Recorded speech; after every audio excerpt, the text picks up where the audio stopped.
bonjour tout le monde, bienvenue à cette deuxième émission de Parlons Montréal.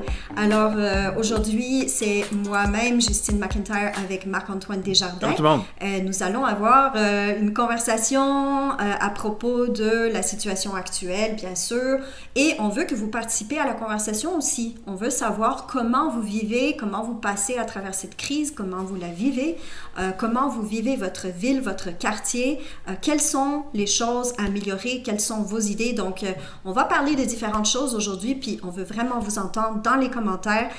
On va vous lire et on va essayer de vous intégrer dans la conversation. Alors, première chose aujourd'hui, d'abord, Marc-Antoine, comment vas-tu? Ça va bien, je fais du vélo, je travaille, je fais attention, je respecte la distanciation sociale. Et oui, je regarde beaucoup, j'ai beaucoup de lectures parce que, tu vois, récemment, il y a eu des annonces hier au niveau de la Ville de Montréal pour l'investissement puis la relance.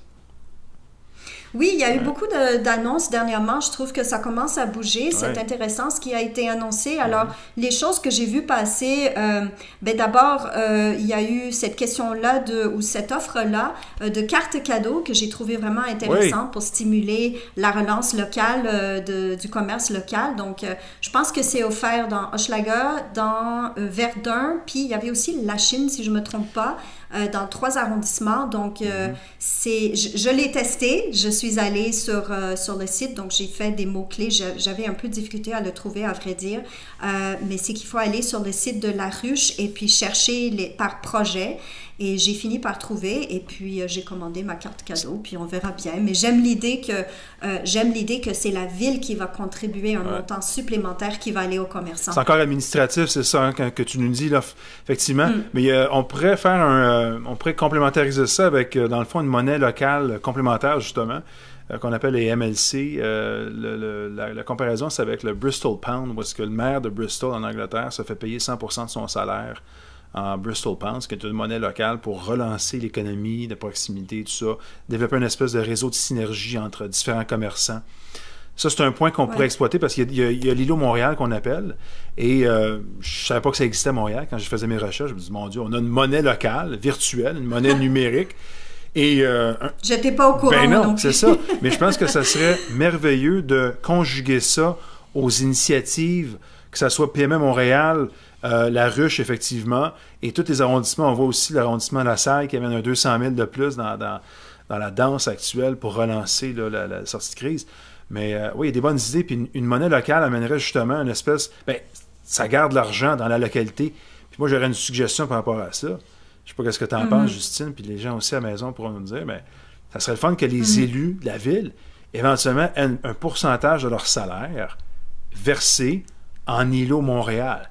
Et que les 19 arrondissements, dans le fond, toute l'agglomération de Montréal au grand complet, les 19 arrondissements plus l'agglomération, les villes défusionnées, aient ce réflexe que chaque élu et que la ville, l'arrondissement, que la ville-centre et que l'arrondissement investissent une part d'argent pour justement bonifier, comme on le voit actuellement, avec la ruche, tout ça, puis l'espèce de parité, où est-ce qu'on, à 20$, je pense qu'il y a un 10$ qui vient de l'arrondissement et vice-versa, puis la Caisse des Jardins, pour que les partenaires économiques locaux, qui ne sont pas cotés en bourse, qui sont pas proximité, justement, qui ne sont pas des multinationales, qu'on développe vraiment un réflexe où est-ce qu'on va aller amener un influx d'argent local qui va rester puis qui va circuler dans notre communauté. Ça, je pense que ça serait quelque chose de positif à exploiter.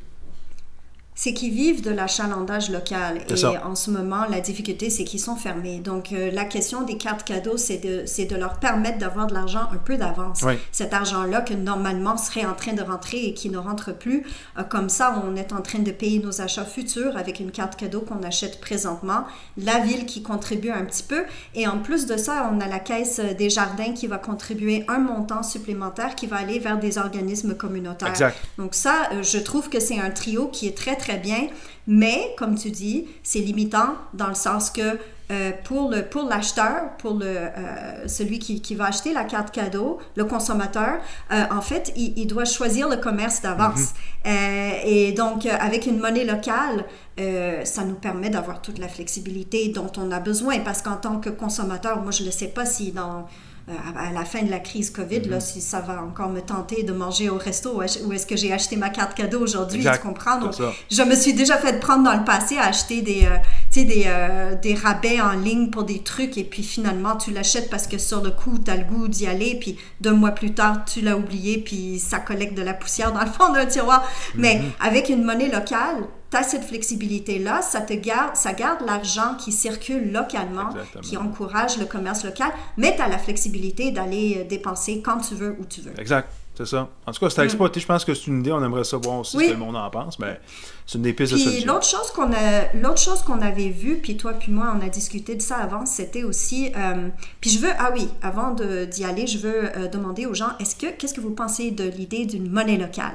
Est-ce que c'est quelque chose qui vous intéresse? Avez-vous essayé d'acheter la carte cadeau? Est-ce que c'est disponible dans votre arrondissement? Sinon, est-ce que vous aimeriez que ce soit disponible dans votre arrondissement? Mettez-le dans les commentaires. Ça, c'est important à faire savoir.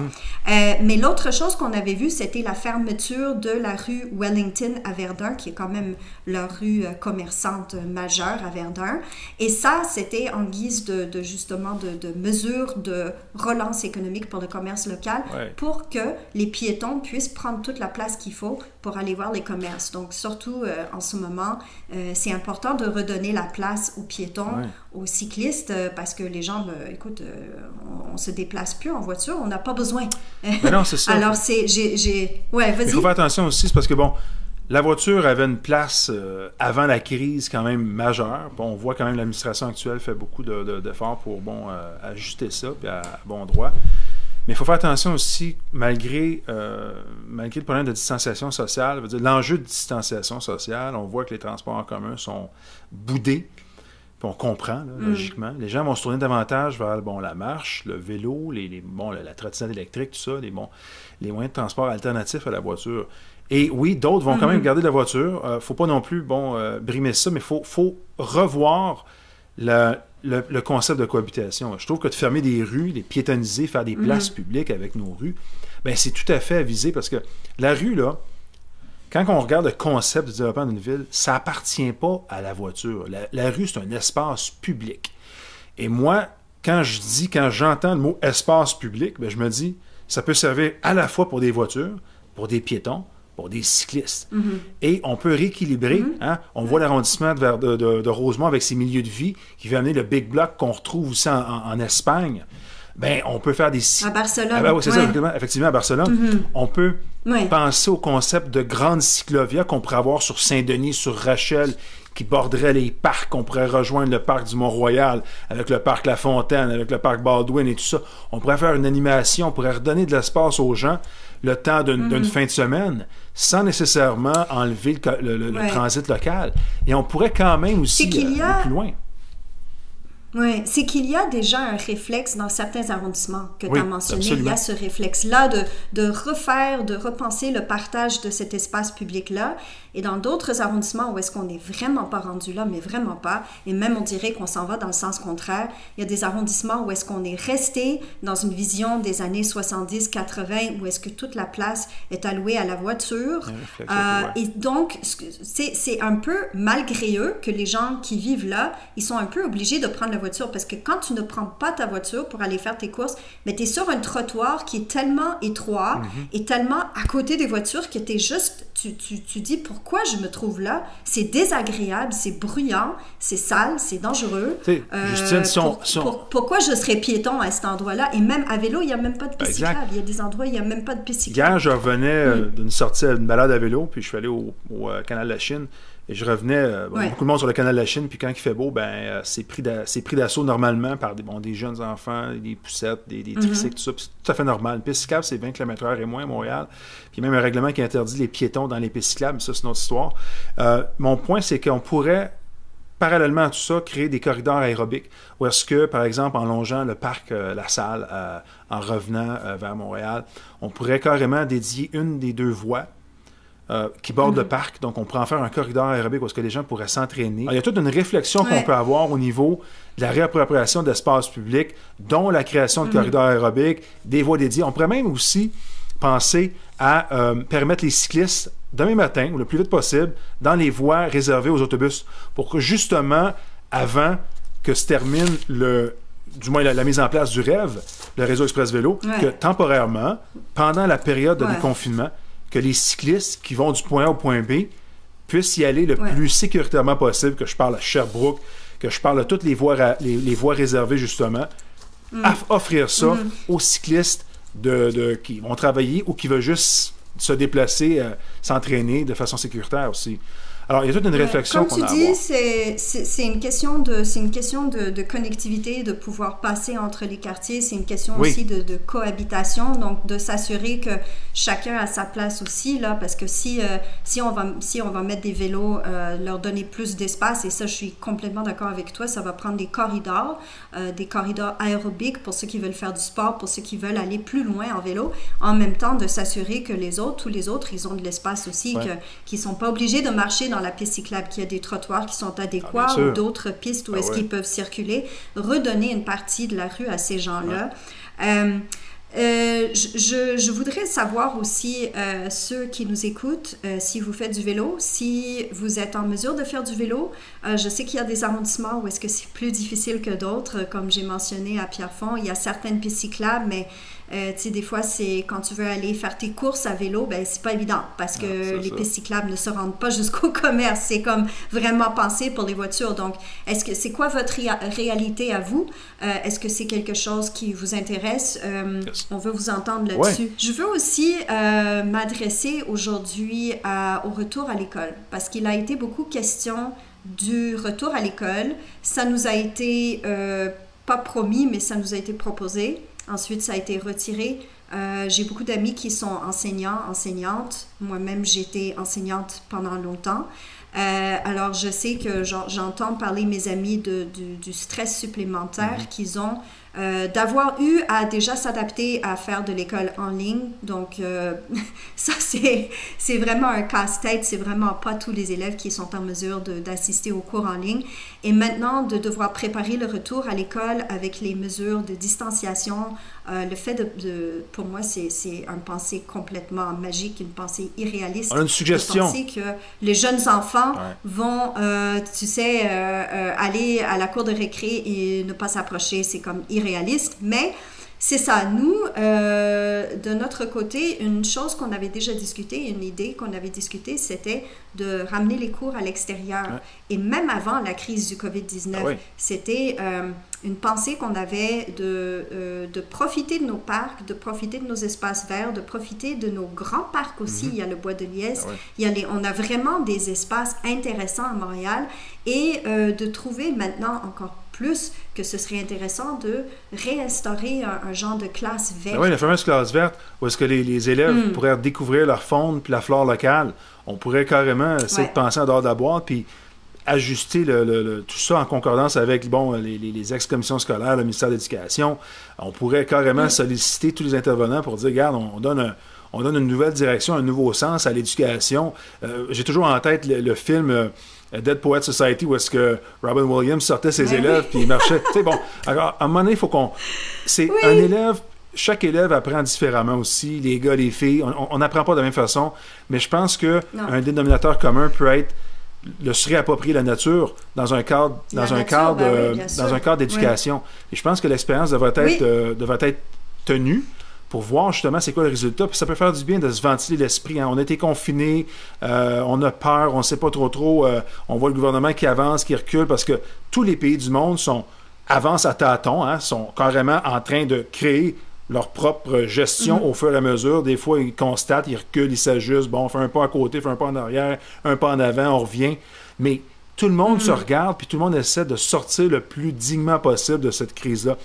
Puis je pense qu'au niveau de l'éducation, ça serait bon de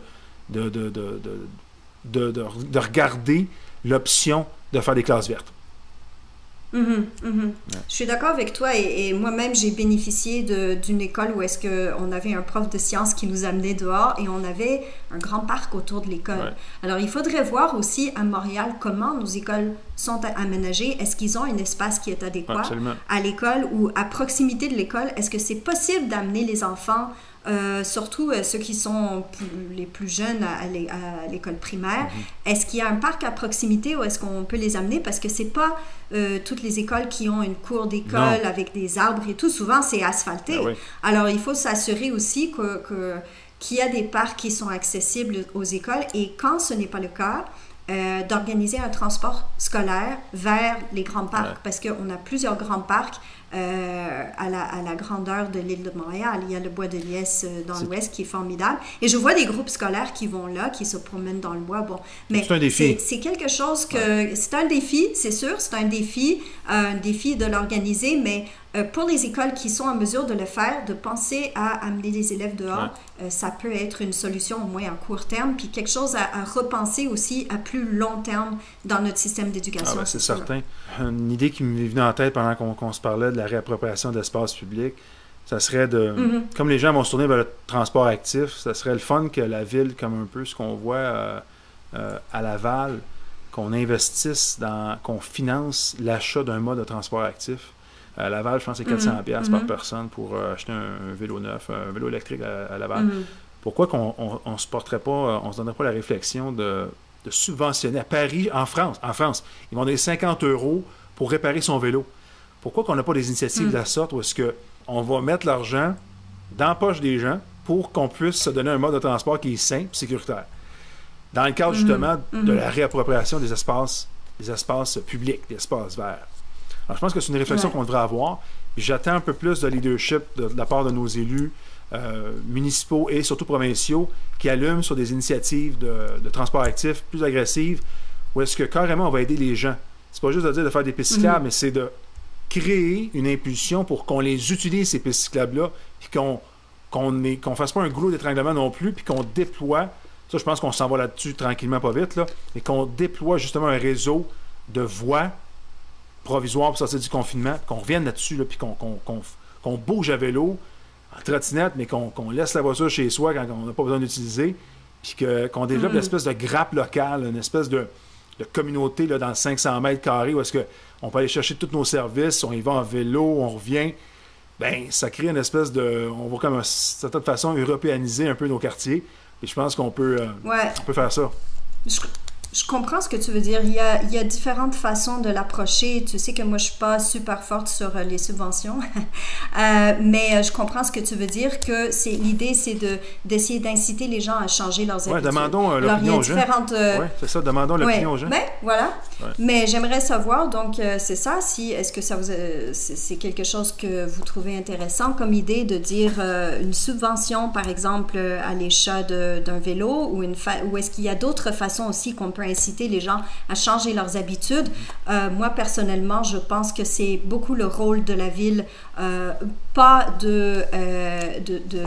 d'investir beaucoup plus dans les espaces collectifs, dans tout ce qui est de propriété collective, si tu veux, plutôt que de dire on va aller chez les gens et donner de l'argent, donner un chèque ou un paiement ou une subvention à chaque individu.